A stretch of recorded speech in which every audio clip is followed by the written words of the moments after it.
Hail, denizens of the Old World, welcome back to 9 Inch Charge. In today's video, we tackle a topic that stirred controversy amongst fans.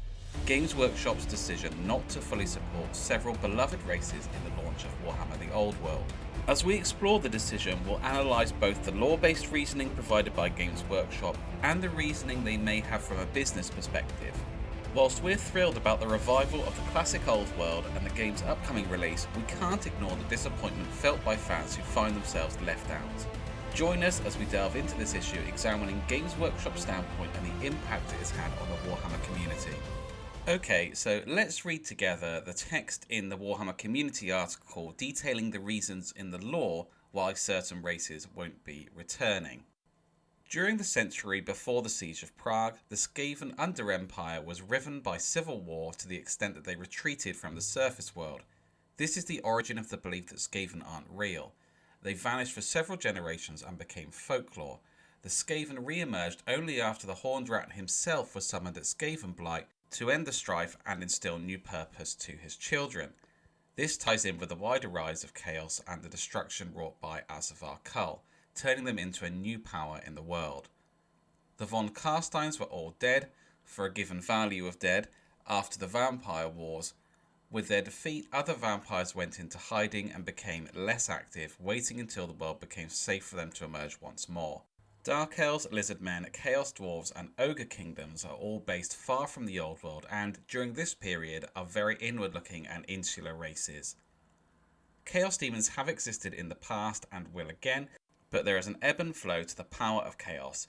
In our period, chaos is at its lowest ebb in a long time. When Asavar Kull rises to become the 12th ever chosen, the powers of chaos will build again, but we won't see demonic servants of individual gods for a while yet. Demons, and especially demon princes, exist, the latter giving power by the belief of the mortals that worship them as demigods, but whole legions manifesting in the real world are currently incredibly rare. My personal opinion, when I look at this reasoning and think, are they right? I think yes and no, to be honest.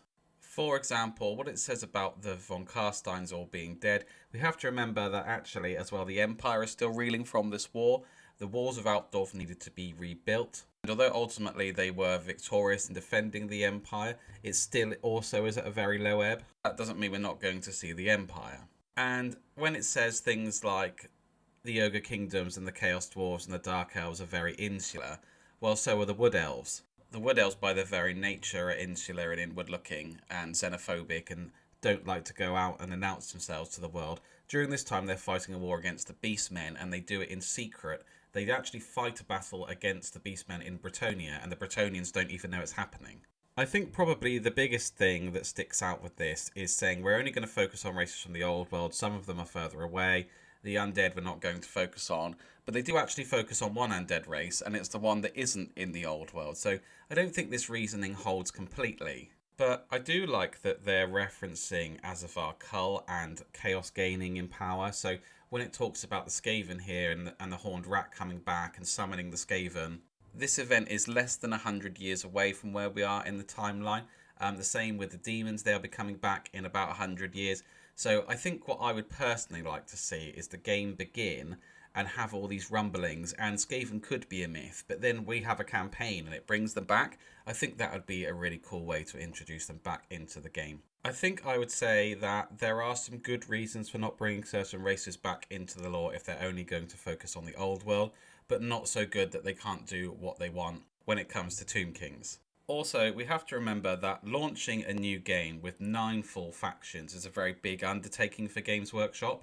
It's more than I can remember any other game they've made starting with. And although I guess some of the sprues are kind of sat there waiting to be remade, there are going to be new models for every faction, and probably bringing back every single faction would overstretch themselves. They did say in the Q&A at Warhammer Fest that once they've done all the army books for the races that they said they're currently looking at in the Old World, they will then look again at potentially expanding the world from there. I think this is likely to depend on the appetite of the fans and sales of the game. If the game is selling really well, of course they'll support it more and more, and then hopefully bring back more time as well. I think the other important question to ask is why these races? Why are these races not included? Because there has been a lot of chatter about cross-conversion of models between Age of Sigmar and Warhammer the Old World, and the Lizardmen, or Seraphon as they are in Age of Sigmar, have just had a complete range review, and actually a range review that is very faithful to Warhammer Fantasy Battles. We've got new Slann, we've got new Saurus Warriors, we've got new Saurus Cavalry, models that could be ported instantly across from Warhammer Age of Sigmar to Warhammer the Old World, but this is one of the races that actually they're not going to include.